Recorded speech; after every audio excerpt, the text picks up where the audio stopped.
officiellement officieux et officieusement officiel. Welcome to Gojo TV.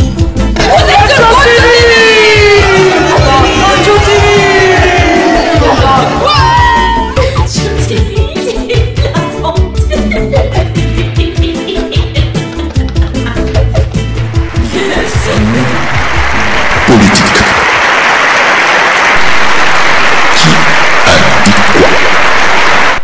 Bonjour Christiane, poète, militante dans la France Insoumise. Alors, avec les résultats que vous avez eus aux élections européennes, est-ce que ta position n'a pas un peu changé? Non, je reste insoumise jusqu'à la fin. Non, bon, il y a eu des erreurs au niveau de la France Insoumise, c'est sûr. Mais les élections, il faut relativiser aussi. Parce que la dernière fois qu'il y a eu des élections européennes, la France Insoumise n'existait pas. C'était le parti de gauche. Et dans ce parti de gauche, il y avait aussi les communistes et d'autres mouvements de gauche. Et là, la France Insoumise, elle s'est présentée toute seule. Alors, à la dernière élection européenne, on a eu un militant de la France Insoumise, une personne qui était au Parlement européen. Et avec cette nouvelle élection, il y a quand même 7 députés européens de la France Insoumise. Alors donc, il faut relativiser. C'est vrai qu'on espérait au moins faire 10%, on a fait 7%, c'était pas assez, ça c'est clair. Déjà, une fois relativisé. La deuxième, moi je pense qu'il y a eu des fautes stratégiques au niveau de l'élection européenne. Au niveau de l'élection européenne. Déjà, le rôle de Mélenchon, qui s'est plus investi dans un mouvement européen qui s'appelle, je ne me rappelle plus du nom, qui comprend le Danemark, l'Espagne, le Portugal, l'Italie, avec des mouvements qui sont un peu comme les mouvements de la France Insoumise, qui sont à gauche, une gauche, quoi, la vraie gauche à mon avis. Et il ne s'est pas assez investi au début dans l'élection européenne. Déjà, à mon avis. La deuxième erreur, c'est d'avoir mis une personne qui était complètement inconnue à la tête de liste de la France Insoumise. C'est Manon Aubry. C'est quelqu'un de brillant, de 29 ans, qui travaillait pour Oxfam, je crois. Une organisation qui se bat contre la fraude fiscale en Europe, qui dénonce la fraude fiscale et l'évasion fiscale. Elle existe dans toute l'Europe, cette organisation. Et donc c'est une jeune femme, elle est brillante, qui en veut, mais elle n'était pas du tout connue. Je pense que c'était peut-être une erreur, mais je ne sais pas, ça n'aurait peut-être rien changé du tout. Et le troisième point, pour moi, alors c'est les gilets jaunes. La position de la France Insoumise, où tu vas pas, quoi, à côté d'eux. On s'est mis dans une situation, on était au milieu, on y va pas, qu'est-ce qu'on fait? C'est vrai que c'est difficile de se positionner par rapport à ce mouvement. Donc, dire qu'on a perdu, c'est sûr, c'était pas brillant. Et la quatrième cause, à mon avis, une des quatrièmes causes, c'est l'abstention. Il y a eu 10% de gens qui ont voté en plus à l'élection européenne, mais ça n'a rien changé au résultat. C'est-à-dire que les gens se sont mobilisés, mais pas les gilets jaunes. Il y a beaucoup de gilets jaunes qui ne sont pas allés voter. Parce qu'il y avait des gens qui représentent les mouvements des gilets jaunes qui ont appelé à ne pas voter pour l'élection européenne. Moi, je comprends, parce que de toute façon, ça ne sert à rien. À mon avis, il y a un Parlement européen qui n'a aucun droit. Alors, on peut toujours avoir des députés européens, mais ça ne changera pas la politique européenne. Voilà, ça c'était ma position. Dire c'est sûr qu'on a perdu, bientôt arrivent les municipales, et je pense que vu le travail que fournissent les militants de la France Insoumise sur le terrain, dans les villages, normalement le score ça devrait remonter. Et Mélenchon s'est un peu mis en retrait aussi. Donc il y a le numéro 2 de la France Insoumise, maintenant c'est Catenens. Je ne sais pas si vous connaissez, c'est le petit rouquin là. Puis un mec bien droit dans ses bottes.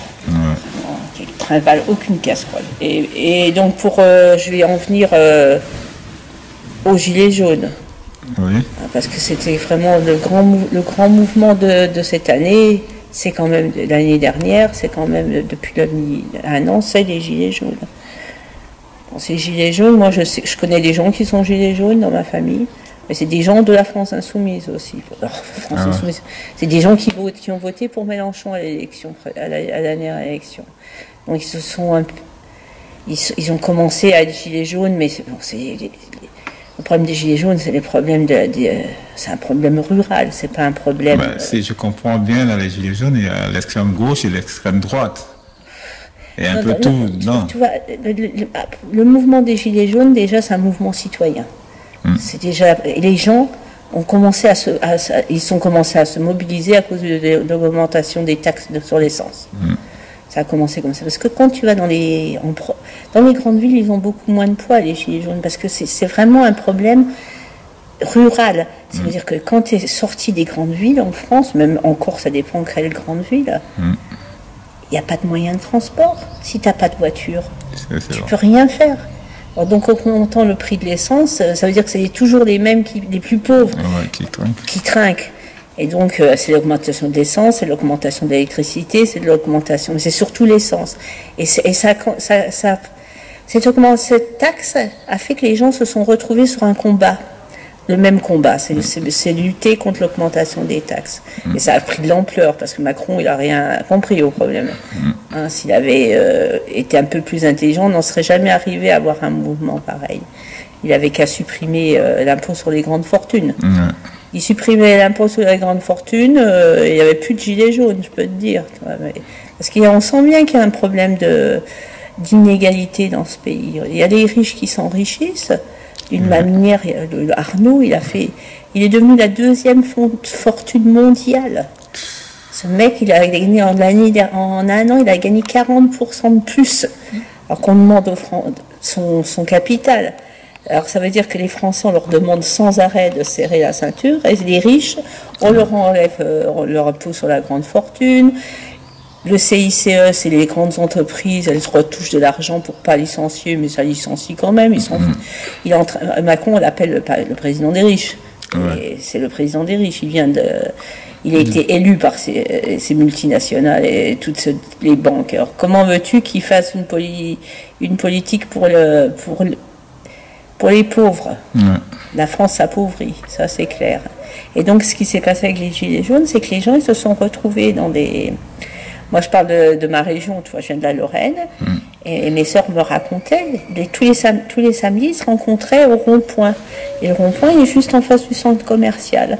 Et là les gens se rencontrent, amènent à manger. Et la fraternité, a été retrouvée quelque part. Alors ça fait peur au pouvoir. Que les gens puissent... Ça leur fait vraiment peur.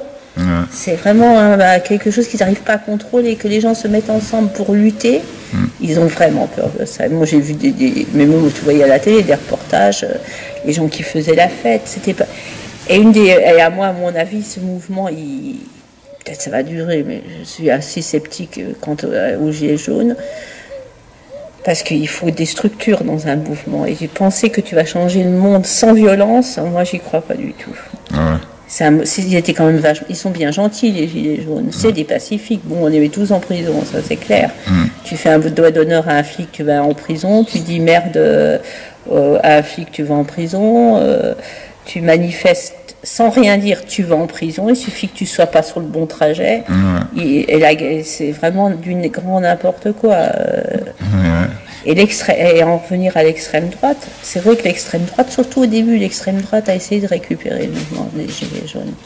Mais quand on entend Marine Le Pen, avec tout ce qu'elle dit, pas d'augmentation du SMIC, pas ci, pas ça, qui vote des lois contre les étrangers, parce qu'il je ne comprends pas pourquoi les gens votent au Front National. Moi. Je ne comprends pas, parce que le Front National, c'est un parti qui protège le capital, c'est un parti capitaliste, c'est la même chose. Ils votent au Parlement européen, en plus ils votent toutes les lois pour... Quand il y a des lois contre l'évasion fiscale, ils votent contre. Ces gens c'est la même chose que Macron, quoi, c'est la finance. Et Macron se sert du Front National pour se faire élire. Il a compris, c'est un mec intelligent, hein.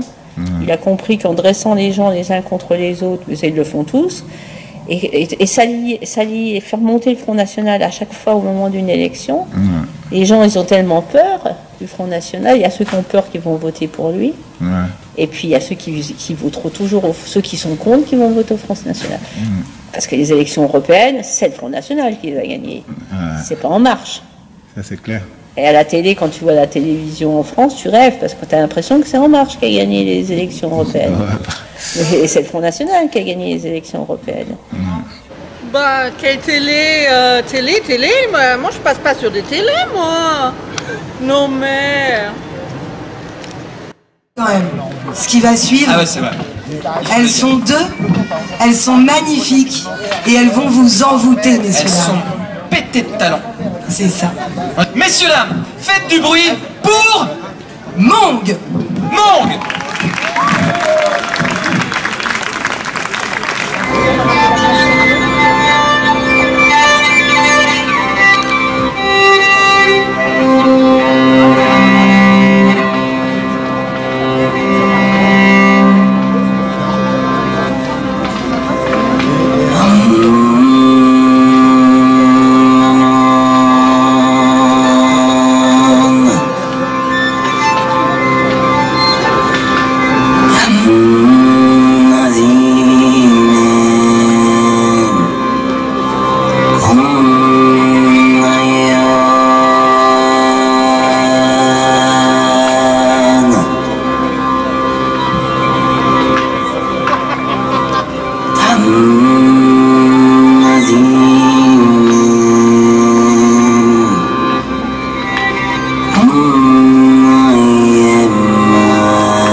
perd les deux larmes.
Could you like send me the video? Is that cool? Are you taking a video? Yeah. Well, could you send it to me? Is that okay? Yeah, if you give me your yes, link. I will give you my card. You can send it to okay. me. Email.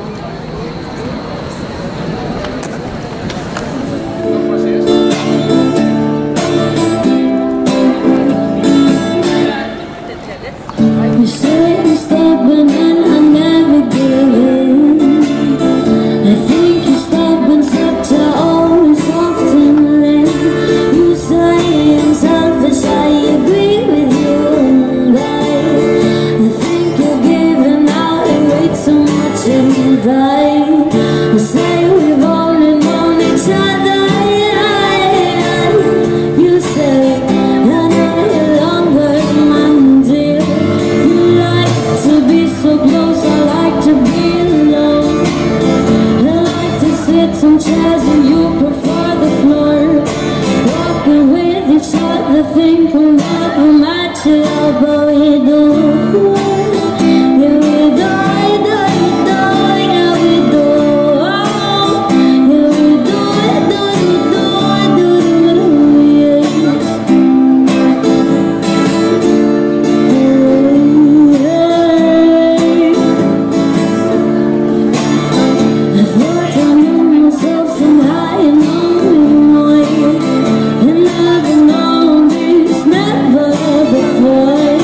You're the first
si maintenant ça compta.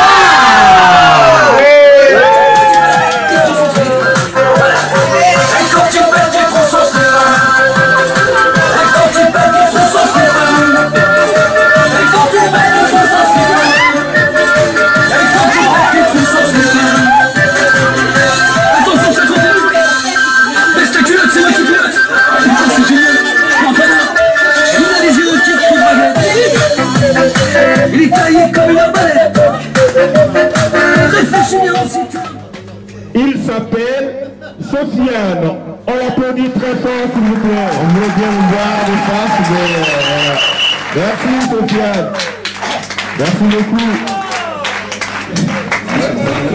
والمالح قلبي يريد ينشرح بين يدي والمالح قلبي يريد ينشرح بين يدي والقاطع بيني وبينه تواشي إلي وعطيف عطف الحواشي قريب حبي لي وعطيف عطف الحواشي أنا كل ملك لكم.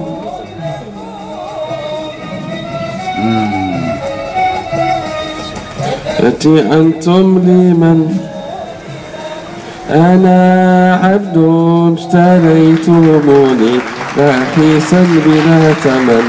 S'il vous plaît, je vous présente maintenant Nasser. On l'applaudit s'il vous plaît. Nasser.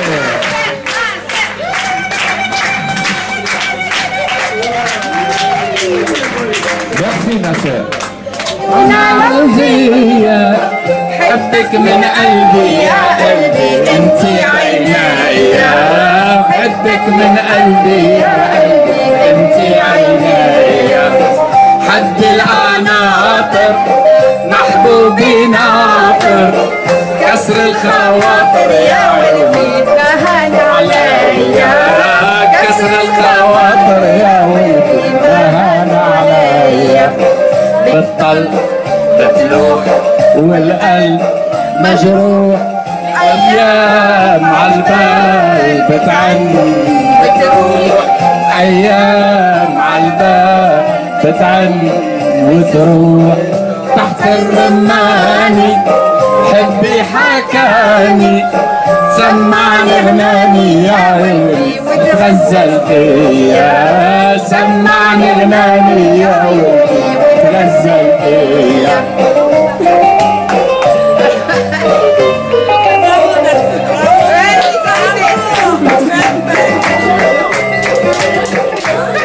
Il s'appelle Oscar. On l'accueille s'il vous plaît avec beaucoup d'applaudissements.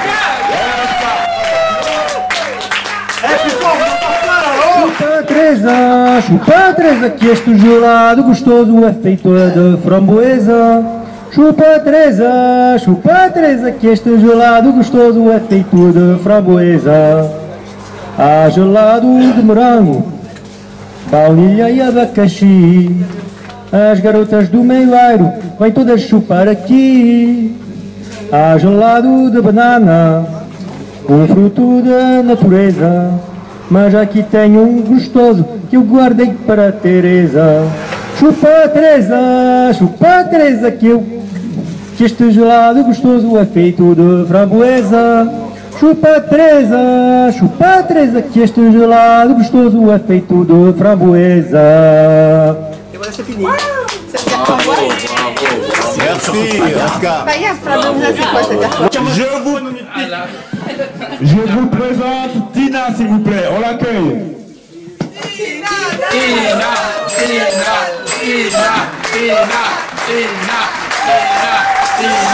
voilà. Merci.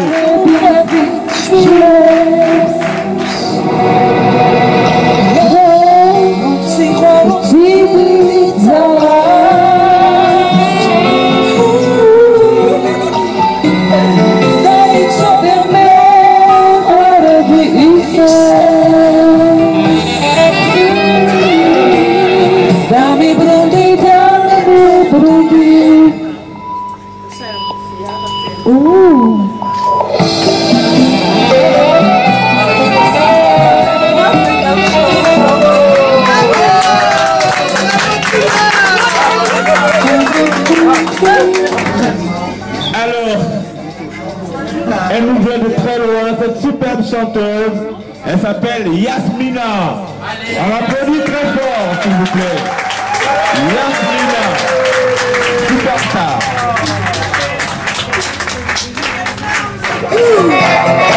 Attention, dans le cou, embrassez-vous. Des bisous. Enchaînez sur le nez, pas dessous.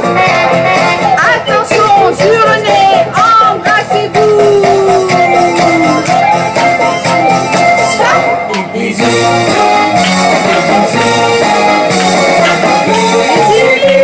Les mots d'amour n'osent pas faire le premier pas. Mais laissez-vous le nez fondre quand on fait la danse du bisou. Des bisous.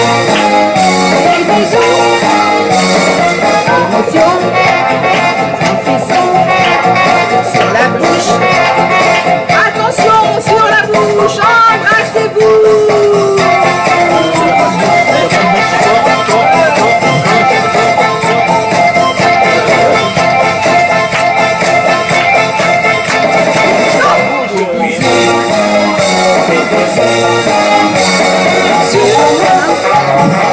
L'ancien, noble tour des jours, juste après, de plus près, sur la joue, des bisous, facile, sous les cils, des questions, des bisous, un semblant, sur mon nom, n'importe où, des bisous.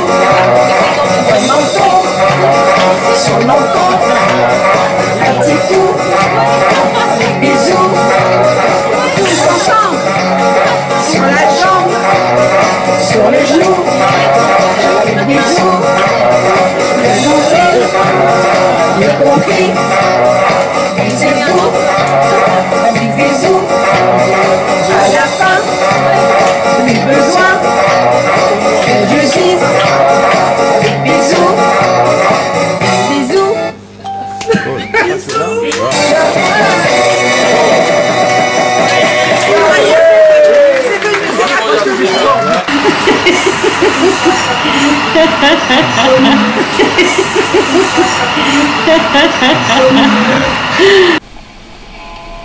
Enquête parallèle.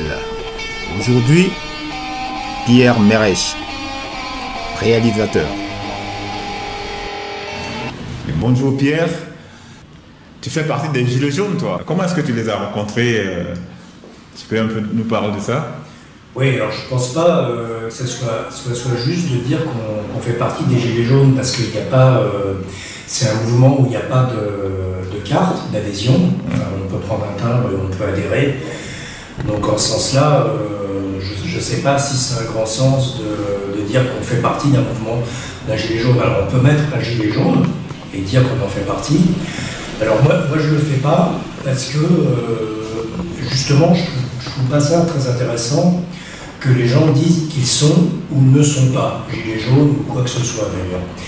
Je ne vois pas trop l'intérêt de faire un groupe identifiable, voilà, où il y aurait les Gilets jaunes, où il y aurait les non-Gilets jaunes. Je pense que c'est plus compliqué que cela et que si on essaye de faire un groupe identifiable qui serait entre guillemets les Gilets jaunes, dans ce cas-là, on risque de rentrer dans un système où il y aura une organisation, bon pourquoi pas, mais dans ce cas-là, il y aura des gens qui diront toi tu fais partie de l'organisation, toi tu ne fais plus partie de l'organisation, ou éventuellement tu feras partie de l'organisation si tu fais certaines choses, et je pense que c'est un peu un système dépassé, parce que on vit une nouvelle révolution, je pense, très intéressante, entre autres à cause d'Internet et les médias sociaux. C'est maintenant très difficile, impossible maintenant de faire comme avant une organisation justement où on adhérait en payant un timbre, enfin en payant tous les mois, et où il y avait des réunions et donc on pouvait éventuellement être accepté ou refusé. Parce que maintenant avec Internet, si un groupe se crée, quel qu'il soit, si tu es viré du groupe, bah, les gens ils s'en fichent un peu, ils font de toute façon leur page. Et je peux juste ouvrir cette parenthèse, par exemple sur un syndicat, bon, je n'ai pas envie de donner nom, mais Il y a un militant syndical qui m'avait dit à une réunion des Gilets jaunes, enfin où il y avait des Gilets jaunes, il m'avait justement dit, tu sais, on n'est plus dans le même logiciel qu'autrefois. Autrefois, il y avait une direction syndicale où soit il y avait un vote et on se pliait au vote et on faisait en gros ce que disait la direction syndicale, et si on ne le faisait pas, on était viré. Mais maintenant, ça ne fonctionne plus comme ça. La centrale syndicale, dans le bureau, elle dit ce qu'elle veut, et nous, en province, on fait ce qu'on veut. Et il m'avait dit, nous, on a estimé que c'était important de couper l'électricité à des gens riches à Tours. Voilà, ça a été fait en dehors de la direction syndicale, on l'a fait. Et si vous avez viré, bah, j'aurais créé une page internet avec mes sympathisants, on aurait continué de toute façon. Voilà. Donc c'est pour ça que c'est pas très, à mon sens, c'est pas très intéressant de dire que j'appartiens ou que je n'appartiens pas aux Gilets jaunes. Moi, ce qui m'intéresse, c'est plus d'essayer de commenter, enfin, mais commenter, ça ne veut pas dire que je suis journaliste ou sociologue. C'est-à-dire que pour moi, l'auteur, il existe que si on fait partie du groupe. C'est-à-dire qu'on ne peut pas commenter de l'extérieur en faisant un papier de journaliste ou de sociologue qui peut être intéressant, mais c'est pas ça que je critique nécessairement. Mais pour moi, le commentaire, il n'existe que si on fait partie de quelque chose, pas si on est extérieur. Voilà. Donc je fais partie de certains mouvements qui ont lieu autour des Gilets jaunes, voilà, des actions qui sont proposées. Et mon travail dans ma tête, c'est de commenter ce qui se passe, d'essayer de réfléchir aux implications, voilà, enfin, modestement. Et donc ces commentaires, je les fais soit dans des films que j'inclus dans des films entre guillemets de fiction que je réalise, soit sur mon blog par internet, soit par des bandes son musicales. Voilà, c'est un peu trois volets, soit les films, soit la musique, soit l'écriture. Et je produis donc un certain nombre d'articles et films de musique que je diffuse donc sur YouTube ou parfois dans des festivals quand les films sont pris. Ouais, mais est-ce que c'est tout ça qui explique pourquoi il n'y a pas de leader dans les Gilets jaunes? Bah justement, parce que je crois encore une fois qu'on est vraiment dans un écosystème. Parce que, en fait, pourquoi il n'y a pas de leader? Bah, justement à cause de ce phénomène d'Internet qui est pour moi un paradoxe. Parce que c'est vrai, il n'y a pas d'ambiguïté, Facebook ou Twitter, enfin tout ce qu'on veut, a été créé pour faire de l'argent. C'est pas quelque chose que je défends idéologiquement. Il y a les gens qui ont créé ça, enfin, non. À mon avis, les gens qui ont créé ça, c'est des poètes, c'est personne. Ils ont créé un réseau, je crois, une dizaine de personnes dans une université, pour entre guillemets rigoler, enfin, voilà, pour une histoire comme ça personnelle, je crois, et après ça a pris de l'ampleur. Mais maintenant, tel qu'est le réseau, à Facebook ou à Twitter ou à des grandes maisons, ils font ça pour faire de l'argent. Plus il y a des clics, plus il y a de la pub, et plus ils ont de l'argent. Puis ils vendent des données, enfin, ça, il n'y a pas d'idée. Mais par contre, ce qui est intéressant, c'est que dans leur idée de faire des clics, il faut qu'il y ait un maximum de gens qui parlent, qui s'expriment. Et donc, c'est devenu quelque chose d'assez incontrôlable, je pense, pour ceux qui ont créé ça. Et il n'y a pas de leader, parce que justement, avant, le dispositif, c'est quand il y avait un homme politique, et il prenait la parole dans une salle, les gens venaient à une heure précise, ou dans un meeting s'il était plus important, ou à l'ERDF, quand c'était la télé qui avait une seule chaîne, il parlait, les gens écoutaient, bon, appréciaient, n'appréciaient pas. Mais maintenant, ça ne fonctionne plus comme ça, parce qu'il y a une infinité de diffusion. Alors, bon, bien sûr, moi avec mon blog, peut-être je dois toucher, je sais pas, une cinquantaine de personnes, une centaine de personnes, mais ce qui se passe, c'est que le public ne veut plus avoir qu'une seule voix. Et justement, les journaux télévisés, sans être excessif de ma part, les journaux télévisés font de moins en moins d'audience, de moins en moins de gens qui regardent, surtout les jeunes, parce que les gens se regroupent par communauté, par groupe, et épuisent leurs propres informations. Donc, comme c'est un système de communauté, de gens qui se regroupent à communauté, c'est très difficile qu'il y ait un leader qui arriverait à fédérer. Alors, de temps en temps, il y a une tentative, comme les Le Pen, de fédérer un certain nombre de communautés, ou comme le groupe Mélenchon, mais en fait, je pense que ça marche pas très bien, parce que chez les Le Pen, il y a un discours, en gros, on met tous les Arabes dehors et tout ira bien, mais c'est pas un discours, d'abord c'est pas un discours positif, c'est un discours assez négatif, et puis tous les Arabes, quels arabes, parce que bon, c'est compliqué de savoir qui est arabe et qui n'est pas arabe, donc c'est ça simple. Et de l'autre côté, l'autre leader qui pourrait être charismatique comme Mélenchon de la France Insoumise, c'est pareil, parce qu'ils regroupent des communautés, mais qui sont assez différentes les unes des autres. Il y en a qui sont, par exemple, pour la laïcité, d'autres pour la remise en cause du capitalisme, d'autres pour la décroissance. Et en fait, c'est très difficile maintenant, et pas souhaitable, je pense d'ailleurs, pas souhaitable de créer un groupe cohérent qui marcherait comme un seul homme derrière un leader. Parce qu'encore une fois, avec le monde a changé, et je pense que les gens n'ont plus envie de marcher au pas derrière un leader, peut-être aussi parce qu'ils ont beaucoup d'informations, il y a beaucoup de sources d'informations, et puis l'entreprise a beaucoup changé. Ils se rendent compte, par exemple, que les très très grandes surfaces, comme il y avait Carrefour, alors, dans les années 50, ça pouvait plaire aux gens de dire voilà, on va y avoir un lieu où il va y avoir tout, on fait plein de choses. Et puis ça devient de moins en moins intéressant. Et il faut voir que les grandes surfaces maintenant refont des petites surfaces. C'est assez parce qu'ils ont compris que tout le monde ne suit pas. Ah oui, parce que voilà, le monde, je pense qu'on vit une révolution assez positive, en ce sens que les gens veulent se regrouper par affinité et ne veulent plus obéir à des ordres. Je crois que c'est vraiment une révolution culturelle, voilà, on peut dire ça comme ça, assez unique dans l'histoire de l'humanité, qui va aller, je pense, en s'amplifiant. Et donc, pour revenir aux Gilets jaunes, c'est ça qui m'intéresse, le fait qu'il n'y ait pas de porte-parole, le fait que justement il y ait plein de cortèges organisés le samedi, qui est une multiplication de cortèges, et je pense que, alors on peut prendre aussi l'exemple de Notre-Dame-des-Landes ou d'autres luttes écologiques où effectivement il y a plein d'initiatives. Il y a un groupe qui veut porter plainte, qu'on peut qualifier de juridique. Il y a un groupe qui veut lancer des pavés, enfin faire la guerre, disons la guérilla avec la police. Il y a un autre groupe qui est dans la non-violence, il y a un groupe qui est professeur. Et c'est ça qui est très intéressant, parce que dans ces groupes contestataires comme les Gilets jaunes, en fait, chacun fait un peu ce qu'il croit devoir faire. Et c'est un problème pour le pouvoir, parce qu'il n'y a pas une identification. Il n'y a pas une ligne de conduite, quoi. Oui, alors avant, quand il y avait une révolution dans le tiers-monde, ou en France, ou peu importe, en gros, on coffrait 1000 personnes, on les mettait en prison, puis en gros, c'était fini. Mais là, à Notre-Dame-des-Landes, j'avais entendu un préfet de région, dire c'était à France Info, c'était pas spécialement secret, elle disait en gros, mais bon, moi, pour mettre à la porte les zadistes Notre-Dame-des-Landes, sans qu'il y ait de mort, parce que c'est notre métier, elle était un peu cynique, elle a dit, si on nous dit qu'il n'y a pas de mort, il n'y aura pas de mort, j'en ai pour 3 jours, il n'y a aucun problème. Mais le problème, elle disait, mais après ils vont revenir. Et je ne sais pas, alors il faudrait mettre 10 000 CRS à Notre-Dame-des-Landes toute l'année, c'est absolument impossible, il n'y a pas assez d'argent.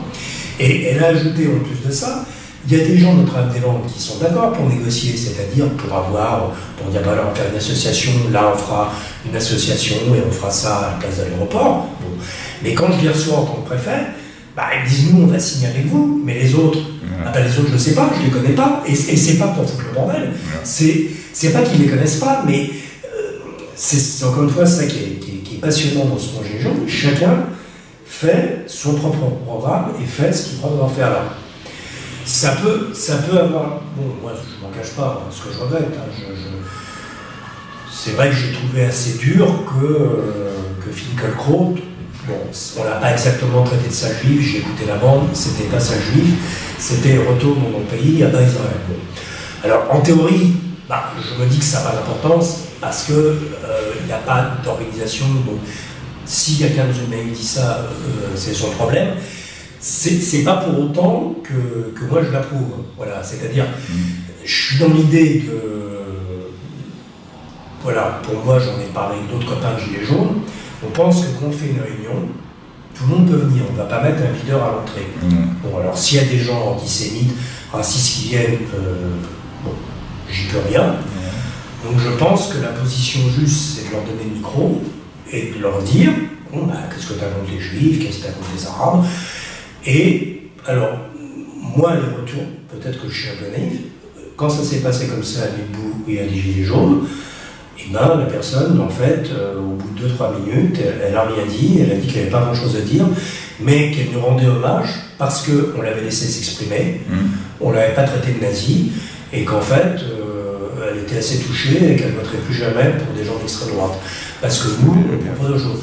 Donc, mais moi, je ne suis pas de la police non plus, tu vois, je ne suis pas procureur, je ne sais pas ce qu'il faut faire.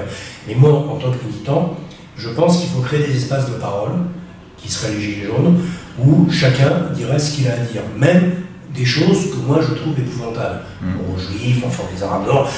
Mais je pense qu'il vaut mieux que les choses soient dites, parce que si elles ne sont pas dites, ça ne résout pas le problème, les gens restent dans leur violence et dans leur haine, ça ne sert pas à grand chose, et au moins s'ils en parlent, s'ils expriment cette haine devant tout le monde, peut-être que là il y aura un semblant de...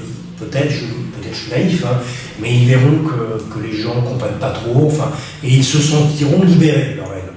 Par contre, la limite que moi je refuse de faire, dans mes projections et dans des groupes où je suis, je ne veux pas organiser une réunion avec des fascistes ou avec des gens d'extrême droite. Mais comment savoir qu'ils sont fascistes au départ? C'est assez clair. Si tu veux, si quelqu'un dans une réunion dit mort aux juifs, mort aux arabes, je ne sais pas quoi, il parle. Bon, si c'est Madame Le Pen, on peut citer les noms, Le Pen, Philippot ou des gens Soral qui viennent, il peut venir, mais il aura un tour de parole comme tout le monde, n'a pas la même parole. Par contre, s'il veut que moi, j'organise avec lui la réunion, c'est-à-dire que sur l'intitulé de la réunion, il y aura les Gilets jaunes avec la participation de Pierre Merechkovski, Alain Soral, Le Pen, à ce moment-là, moi, j'y veux pas. C'est-à-dire, je ne veux pas que dans l'organisation, mon propre nom soit associé avec des gens d'extrême droite. C'est ça la limite que moi, je me suis fixée. Je ne veux pas... parce que si j'associe mon nom, c'est pas que je suis célèbre, hein, c'est pas l'histoire de narcissisme, hein, c'est pas ça. Mais si je mets mon nom accolé sur une affiche à une autre voix, ça veut dire que je leur reconnais une existence, que je leur reconnais une légitimité. Or, leurs idées ne sont pas légitimes, mais bien sûr, leur personne est tout à fait légitime, pour différencier l'idée de la personne. Voilà. Donc, en gros, c'est ce que je ressens, moi, dans les Gilets jaunes. Il n'est pas question qu'on invite un porte-parole officiel de l'extrême droite qui organisera la réunion avec nous. Voilà. Mais s'il y a des gens que j'appelle le crayon, c'est là, ils parlent. Et puis généralement, voilà, c'est un peu le problème de ces gens qui sont dans la haine. En fait, à part leur haine, ils n'ont pas grand-chose à dire. Il n'y a pas d'analyse, il n'y a pas de profondeur, il n'y a pas d'appel à être ensemble, il y a un flot de haine. Voilà. La faille. Bonjour. Des fusils, des bombes, des guerres de tout genre. L'humain n'est-il pas devenu impuissant devant ses propres créations? Bienvenue à Transmission, le journal officiel des www.web. La Cour. Quelle qu'en soit la taille, le volume, la force, la puissance de ce que l'humain a créé ou inventé, l'humain restera toujours supérieur à sa propre création, même quand il part et laisse derrière lui sa création, car il est plus facile de détruire que de construire. Oui, on tente de repenser nos créations. Merci, à bientôt.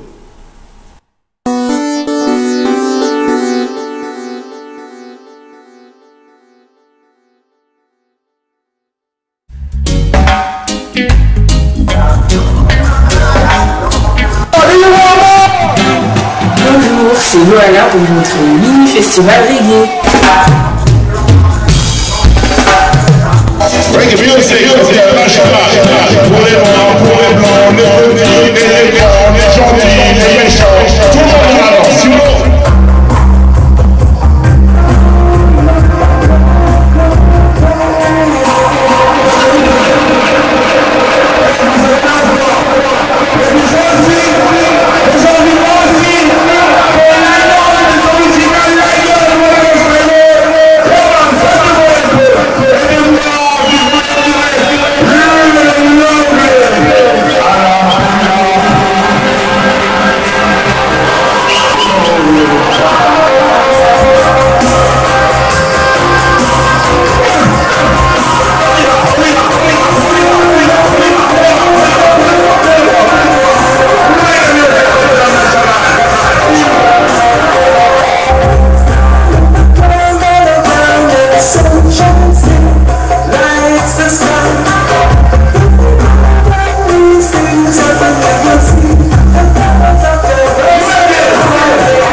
musste gern schöner sein, doch dann gibt's auch wieder so einen Moment, wenn eine lächelt, jeder jeden kennt, und dann ist es hier doch schön, und ich will nie wieder gehen, und dann weiß ich bin in der Hand voll.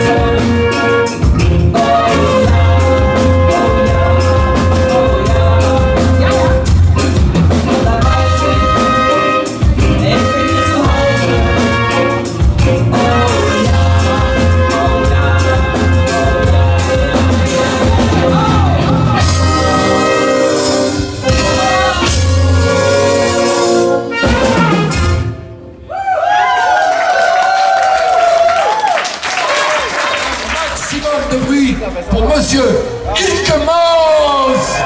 Un maximum de bruit!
Viva la France!